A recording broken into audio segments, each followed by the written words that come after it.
c'est la rentrée scolaire et le président de la CONAC donne un numéro WhatsApp pour dénoncer les faits de corruption pendant les inscriptions dans les établissements publics, tout comme privé. Mais Aristide Mono a préparé un paquet pour lui. Je vous prie d'abord de suivre le discours du président du CONAC et par la suite la réplique d'Aristide Mono, et à très bientôt.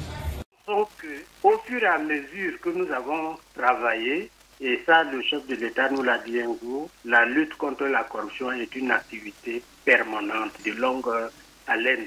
Ce qui est intéressant, c'est que au fur et à mesure que les années s'écoulent et au fur et à mesure que nous travaillons dans la lutte contre la corruption, avec rentrée scolaire sans corruption, l'intégrité dans les campus, dans les écoles et au niveau des services relatifs à l'éducation, on se rend compte qu'il y a une diminution effective des arnaques, et puis ce qui se faisait publiquement ne se fait plus de cette manière, même si de temps en temps on retrouve certaines défaillances ou bien certaines pratiques sous-jacentes, mais ce n'est plus public comme cela se passait avant. Quels sont donc les actes de corruption identifiés par la CONAC en milieu scolaire et particulièrement en période de rentrée scolaire? En période de rentrée scolaire, les parents sont souvent victimes des arnaques, du monnayage, des postes, des recrutements dans les classes de 6e et dans les classes de seconde technique, sans que cela ne puisse passer par les concours. Et puis, il y a suffisamment d'argent qui circule par rapport à ces recrutements-là. Et il y a également ces problèmes de table-banc et des papiers hygiéniques qu'on demande, ou bien même des rames de papier qu'on demande généralement aux enfants, des taux très élevés d'APE et heureusement avec des fortes sommes qui ne sont jamais unifiées. Nous nous sommes laissés dire que lors de cette campagne, vous irez jusqu'à traquer la mauvaise gestion des ressources affectées à l'éducation. Nous allons le faire tout au long des routes. Nous avons mis des équipes sur le terrain et ces équipes vont aller dans tous les secteurs pour vérifier comment est-ce que ces fonds sont gérés par rapport au paquet minimum dont il est question. Toutes ces équipes vont se mettre sur le terrain et vont vérifier comment est-ce que cela est géré dans les unités administratives. Vous appelez donc les parents à dénoncer tout acte subi par les usagers. Ce que vous êtes en train de dire est pertinent. Il faudrait que les parents aient le courage de dénoncer ce qui est inadmissible.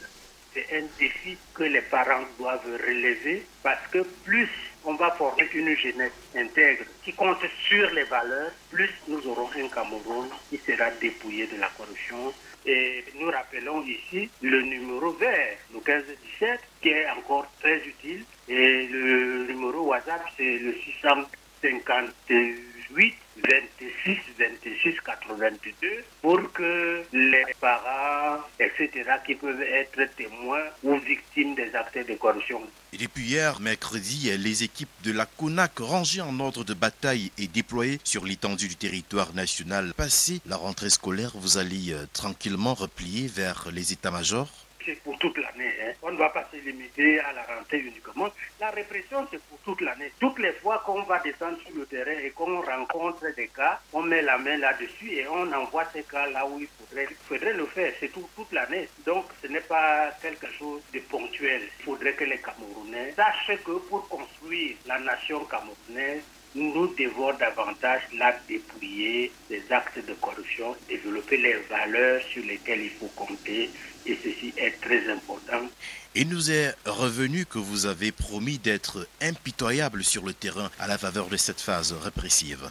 Ah oui, vous savez, on a fait de l'éducation, on a fait la sensibilisation, on a parlé du problème de l'incitation. Mais aujourd'hui, nous pensons qu'on est passé de la phase pédagogique à la phase plus pratique et la sanction, il faudrait aujourd'hui qu'on l'applique.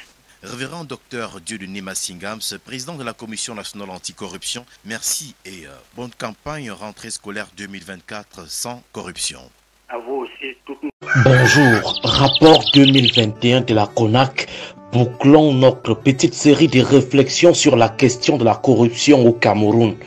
Après avoir mis en lumière quelques faits de corruption phares et dévoilé l'administration territoriale comme l'administration la plus corrompue du pays, selon les dénonciations du 15-17, après avoir dégagé le top 5 des facteurs explicatifs de l'enracinement récidiviste de la corruption chez nous, Interrogeons ce matin l'opérationnalité et la sincérité ou la bonne foi des politiques de lutte contre la corruption. Il faut déjà rappeler que depuis 1982, presque tous les discours du président de la République parlent de la lutte contre la corruption. Seulement avec lui, entre ce qu'il dit et ce qu'il fait, c'est toujours le jour et la nuit. Il faut également rappeler que la lutte contre le vol des fonds publics et l'arnaque du peuple s'affirme parmi les politiques qui revendiquent une infrastructure juridique importante et une ingénierie institutionnelle très appréciable dans notre pays. En plus des institutions classiques telles que la justice et l'Assemblée nationale qui ont la mission de veiller sur la bonne gestion des économies du peuple, nous avons des institutions exceptionnelles telles que le contrôle supérieur de l'État, le tribunal criminel spécial, l'agence d'investigation financière et la CONAC. Parlant de l'infrastructure juridique, nous avons en bonne place la Constitution avec son article 66 qui meurt de pitié dans les tiroirs du président de la République depuis 1996. À cela, on peut ajouter des campagnes de lutte contre le banditisme des gestionnaires de crédit comme l'opération Épervier. Donc, en matière de lutte contre la corruption, les discours, il n'en manque pas. Les lois, il n'en manque pas. Les institutions, il y en a soc-soc pour reprendre nos enfants de l'heure. Les expéditions anti et contre corruption, il y en a également soc-soc. Mais curieusement, à mesure qu'on intensifie la lutte contre la corruption, c'est comme ça que le fléau prend de l'ampleur. Les gens de 82 volent et arnaquent davantage. Mieux, on reste même tranquille, puisqu'au fond, ces politiques, avec leurs institutions, sont budgétivores. On perd doublement de l'argent. D'abord l'argent volé, ensuite l'argent dépensé pour retrouver l'argent volé. Mais pourquoi ça ne marche pas?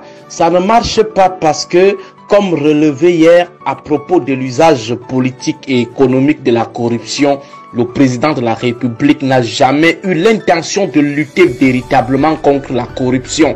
La corruption est la colonne vertébrale de son régime, le socle de sa longévité. Son régime se nourrit de la corruption. Si on lui enlève la corruption, il tombe immédiatement. Il ne peut donc pas scier la branche sur laquelle son pouvoir est assis depuis 1982. Ça sera de l'autoflagellation et surtout pour quelqu'un qui adore le pouvoir. La preuve, il refuse de publier le texte d'application de l'article 66 de la Constitution qui est la disposition mère de la lutte contre le vol des économies du peuple au Cameroun. Les CONAC, les ANIF, les TCS et les CONSUPÉ ne relèvent donc que du vernissage lorsqu'il ne s'agit pas des agences en attente pour régler les comptes politiques à ceux sur qui pèsent de lourds soupçons de vol d'argent. Parce qu'il faut également reconnaître, pour ce qui est par exemple de l'opération Épervier, qu'à la base, il y a de lourds soupçons de vol. En matière de détournement d'argent, sur tous les gens de 82 pèse la présomption de culpabilité. Pour paraphraser un adage diamaré, chez ces gens, n'est innocent que celui qu'on n'a pas encore arrêté. Mais ils ne sont poursuivis que dans le cadre des règlements de comptes politiques entre eux là-bas. Si toutes ces politiques de lutte contre la corruption étaient objectives, n'étaient pas à tête chercheuse, la plupart des gens de 82 seraient aujourd'hui en prison. Tous les maires et anciens maires du Cameroun, tous les gens de 82 passeraient toute leur journée dans les polices judiciaires ou dans les tribunaux, en commençant par le président de la République lui-même, qui depuis 1982 s'est donné ce terrible plaisir à nommer seulement les gens qui présentent de graves dispositions au vol, des gens qui souffrent de kleptomanie. Une autre preuve de mauvaise foi de cette lutte contre la corruption, c'est le laxisme face à des vols avérés, flagrants et prouvés, parfois par les hautes juridictions de l'État. Voilà le rapport de la Chambre des comptes sur le Covid-Gate. Il est clairement établi que les gens ont volé, mais on parle de présomption d'innocence, alors qu'en même temps, avec les en bas d'en bas, comme les prisonniers du MRC qui n'ont causé aucun tort au peuple, la présomption d'innocence est anesthésiée. La lutte contre la corruption n'est donc que de façade, avec ses lois et ses institutions de façade. pour laisser croire au peuple que les choses bougent. Toutes ces institutions de lutte contre la corruption sont aux ogres, en plus d'être toutes désubstantialisées, sans épaisseur, sans pouvoir d'action. La CONAC par exemple, elle ne se limite qu'à la publication des rapports pour nous faire seulement bavarder comme ça chaque année sous le rire moqueur des voleurs de la République. Du vrai Biakat Bonala Djomtekbo.